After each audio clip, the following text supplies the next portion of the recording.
इधर आओ, चुपचाप यहाँ बैठो। आयशा मैडम, मुझे माफ कर दे, मैंने कुछ नहीं किया। मैं ये कब कह रही हूँ कि तुमने कुछ किया है? तुम बस थोड़ा रिलैक्स हो जाओ और मुझे बताओ मेरी किस्मत का हाल मुझे। लेकिन मैं पहले आप वादा करें कि मुझसे नाराज नहीं होंगी। क्या मैं बेवकूफ हूँ जो तुमसे नाराज होंगी?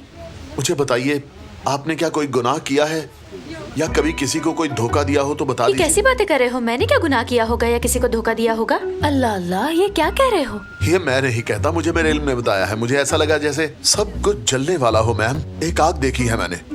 मुझे नहीं पता ऐसा क्यों हुआ, लेकिन मुझे आग नजर आई और मैंने आपको बता दिया। मैम, आग लगा दूंगा मैं यहाँ, जलाकर खाक कर दूंगा सब कुछ। तुम आग क्यों नहीं लगा रहे? जी भाई, लगा रहा हूँ।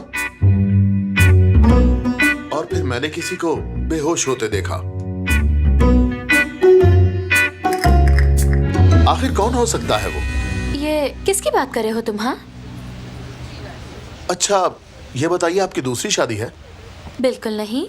आई सी। मैडम, मैं भला आपसे गलत बयानी क्यों करूंगा? मैंने किसी को घोड़े पर आते देखा आपकी तरफ। मेरे ख्याल से वही आपका सच्चा प्यार है। अल्लाह अल्लाह, इसका मतलब आपको उस कप में मेरे लिए कुछ अच्छा ही नजर आया? मैं सही कह रहा हूँ मैडम आयशा, मैंने उस आदमी को देखा जो आपका मिजाजी खुदा है। और जानती हैं, मेरा इल्म कभी भी झूठ नहीं बोलता। आपके दिल का राजा वही आदमी होगा बस। वो आपको दीवानों की तरह चाहेगा। आपकी दूसरी शादी होगी और एक और अंगूठी आप अपने हाथ में पहनेंगी उसके नाम की। वो आपको अपने दिल के बहुत करीब रखेगा और आपकी जिंदगी को जन्नत बना देगा। आपको रानियों की तरह रखेगा और बहुत मोहब्बत दे। प्लीज आप जरा आहिस्ता बोलिए। लेकिन आहिस्ता क्यों बोलूं मैंने हकीकत देखी है मैम। फिर किस बात का डर है? तुम तो ये देख चुके हो, करीम और मेरी शादी वैसे नहीं हुई जैसी हम चाहते थे। ये शादी नहीं, एक एग्रीमेंट है जिसके पूरे होते ही हम दोनों अलग हो जाएंगे। करीम साहब तो हैं ऐसे, ये बात मैं जानता हूँ। उनकी हकीकत उनका कब मुझे बता चुका है। अक्सर लोगों का ख्याल है कि किस्मत का हाल नहीं जानना चाहिए, लेकिन इसमें कोई हर्ज भी नहीं और मेरा भी ऐसा ही सोचना है। यकीन करें मैम, मैंने सच कहा। खैर जो भी होगा देखा। मेरा यकीन कीजिए। और हाँ, हमारे दरमियान जो भी बातें हुई वो तुम किसी से नहीं कहोगे। मर जाऊंगा मगर किसी से नहीं कहूंगा। ठीक है। वाह दिल, छा गए यार। 15 दिनों में आप दूसरी बार आए हैं, इसकी उम्मीद तो नहीं थी। बताइए सब ठीक है ना? बिल्कुल नहीं, लेकिन अगर देखा जाए तो वाकई प्रॉब्लम है, क्योंकि मैं साबरी को अपने घर ले आया हूँ और अब वो मेरे घर में ही रहता है। साबरी यानी वो लड़का जिससे आप बहुत मारा पीटा करते थे? जी बिल्कुल भाई। दरअसल उसे उसके बाप ने घर से निकाल दिया, इसलिए मैं उसे अपने घर ले आया हूँ। फिर उस दिन घर में मेरी बीवी की वजह से प्रेशर कुकर फट गया, लेकिन कोई नुकसान नहीं हुआ। प्रेशर कुकर फट गया आपके घर में? जी बदकिस्मती से, लेकिन मैं आपसे कह रहा हूँ ना कि किसी को कोई नुकसान नहीं पहुंचा। लगता है मिस्टर रज़ा आप घर की प्रॉब्लम्स की वजह से परेशान हैं, यानी कि आपके घर वाले ही आपकी टेंशन्स के जिम्मेदार हैं। कह सकते हैं। हम यकीनन इस मसले का हल निकाल लेंगे और हमारे लिए आसानियाँ भी पैदा हो जाएंगी। आप अपनी बात जारी रखिए, प्लीज बोलिए ना। दरअसल एक आदमी ने मेरी माँ को एक ऐसी औरत से मिला दिया जो ड्रामों में काम करती है। बस यही सुनना था कि मेरी हालत खराब हो गई और मैं आपे से बाहर हो गया। ओहो, बहुत बुरा किया उसने। वैसे आपका क्या रद्द-ए-अमल था? मैं वाकई पागल हो गया था। मेरा दिल किया कि मैं उस आदमी को कत्ल करूं और फिर उसे घर के पीछे वाले खाली प्लॉट में दफन कर दूं।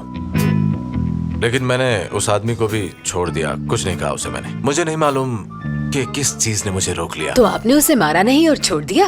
हालांकि वो बिल्कुल मेरे सामने खड़ा था, पर मैंने उसे कुछ भी नहीं कहा। इसमें मैं खुद भी हैरान था। मैंने उसे कुछ कहा भी तो सिर्फ इतना कहा कि दफा हो जाओ यहाँ से, और वो चला गया। बस इतना कुछ हुआ। ये तो वाकई बहुत अच्छी बात है रज़ा साहब। इसका मतलब है कि आपका इलाज काम कर रहा है।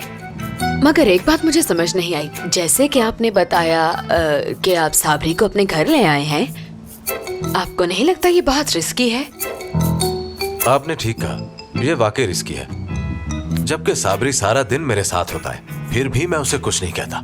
वो मुझे ये भी याद दिलाता रहता है कि मेरा इलाज चल रहा है। जबकि यही बात मुझे मेरी बीवी ने भी की कि अगर मेरे साथ रहते हुए साबरी को कुछ भी हो जाता है तो लोग उसका जिम्मेदार मुझे ही ठहराएंगे, क्योंकि वहां हर कोई जानता है कि मैं साबरी को कई दफा मार चुका हूं, इसलिए हर कोई खौफजदा होता रहता है मुझसे।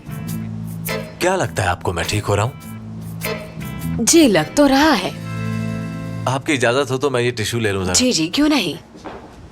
Thank you. एग्जीबिशन बहुत अच्छी जा रही है खालिदा मैडम। देखो, जैसे ही लोग अंदर आना शुरू करें तुम सबको हाथ हिला हिलाकर वेलकम करना और किसी से फालतू बात करने की जरूरत नहीं है। ठीक है खालिदा मैडम। जब तक कोई खुद आकर तुमसे बात न करे तुम्हें किसी से बात करने की जरूरत नहीं।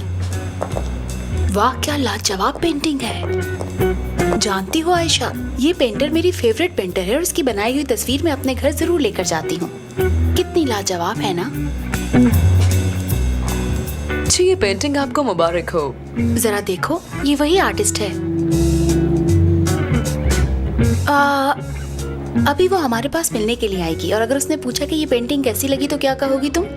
ये खूबसूरत है। हाँ हाँ, बिल्कुल ठीक, यही कहना। वो आ रही है। आयशा, अरे महरीन, आफ्टर सो लॉन्ग। कैसी हो तुम? अच्छा ये बताओ, आजकल कर क्या रही हो तुम? माफ कीजिएगा, क्या आप दोनों एक दूसरे को जानती हैं? ये कौन है आयशा? ये खालिदा मैडम है, मेरे हस्बैंड की मदर। ओह, तो तुमने शादी कर ली है। वैसे जिंदगी ने हम पर बहुत जुल्म किया है, हमें एक दूसरे से जुदा होना पड़ा। इसे जुल्म नहीं बल्कि जिंदगी के रंग कहते हैं। आप दोनों कहाँ मिली थी? हम दोनों चाइल्डहुड फ्रेंड्स हैं आंटी। हमने बहुत सी सख्तियाँ एक साथ झेली हैं खालिदा मैडम। मेरी अम्मी लोगों के घरों में काम किया करती थी और अक्सर मुझे महरीन के घर छोड़ जाती। फिर हम दोनों की दोस्ती हो गई और हमारा बचपन एक साथ गुजरा।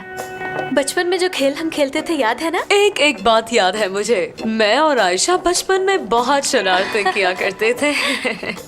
अब तुम काफी बदल गई हो, लगता है बहुत आगे चली गई हो। वो वक्त याद है जब तुम स्कूल में बैठी हर वक्त ड्राइंग करती रहती थी? वो तो मैं अब भी करती हूँ। मैडम, मीडिया वाले वेट कर रहे हैं। मैं अभी आती हूँ। मैं अब आप दोनों से इजाजत चाहूंगी। ये एग्जीबिशन 8 दिन तक चलती रहेगी। अपनी अम्मी को जरूर लाना, मैं उदास हो गई हूँ उनसे। अच्छा ठीक है, मैं अम्मी को पैगाम दे दूंगी, अगर वो आ सकी तो जरूर आएंगी। खुदा हाफिज। Okay, मिलती see you. रहना, ठीक है? क्या हुआ खालिदा मैडम? यह कीमती लिबास मेरी जिंदगी की हकीकत नहीं बदल सकता। मैं जो हूँ वही रहूंगी। मैं जो हूँ वो बस आपकी बदौलत हूँ। मेरी जाती हैसियत कुछ भी नहीं। और मैं उस औरत की बेटी हूँ जो लोगों के घरों में काम करती थी, पर मुझे इसकी शर्मिंदगी नहीं।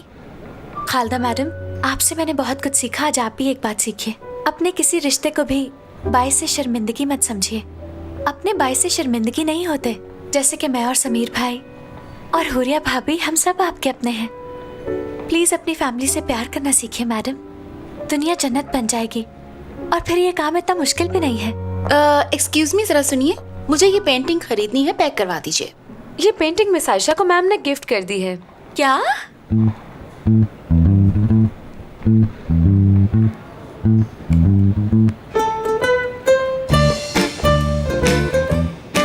बहुत खूबसूरत है।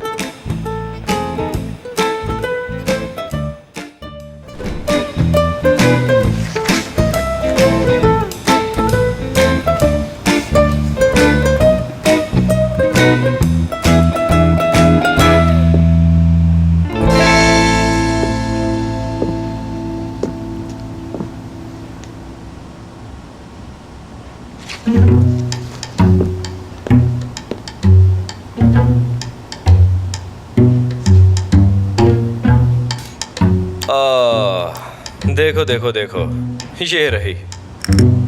और तुमने कहा था कि तुमने हर जगह देख ली। अपनी तरफ से तो तुमने हर जगह देख ली, लेकिन ये अंगूठी यहाँ पड़ी हुई थी। आयशा, ये यहाँ कैसे? मैं खुद इसे इस जगह 10 बार ढूंढ चुकी हूँ।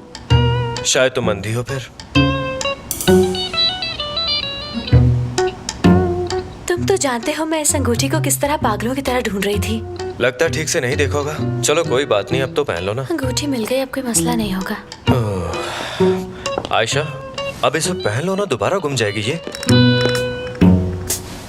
अल्लाह अल्लाह, अब वो मुझे बताएगा जो खुद अपनी अंगूठी बाबा के सामने पहनता है। लेकिन मुझसे कम से कम ये गुम तो नहीं होती है ना। चलो अब जल्दी से पहन लो उसे, चलो। क्या तुम कुंवारी लगना चाहती हो? क्या तुम जल रहे हो मुझसे? अरे नहीं, परेशानी तुम्हें होती है तो मैं तुम्हारे लिए कह रहा हूँ। अरे अरे अरे, मेरी आंखों में आंखें डाल के कहो ना कि तुम मुझसे जलते हो। इसमें प्रॉब्लम क्या है? जो कहना है मुझे देख के कहो। कैसी फजूल बातें कर रही हो? मैं तुमसे क्यों जलूंगा भला? किस खूबी से जलूंगा मैं तुम्हारी? इतना चिल्ला क्यों रहे हो? अल्लाह अल्लाह, हम दोनों के एक दूसरे से जलने की क्या जरूरत है? मैं तो बस मजाक कर रही थी। वैसे भी तुमसे हार बर्दाश्त नहीं होती है। ठीक है, ना पहनो। लो ये देखो, इसे पहन लिया मैंने, अब पुरसुकून हो जाओ। मुझे तो खुदा का शुक्र है कि सुकून की नींद आती है। सारी रात तुम खुद से बातें करती हो। ओफ ओफ, तंग आ गया मैं ऐसी बातों से। अजीब लड़की है।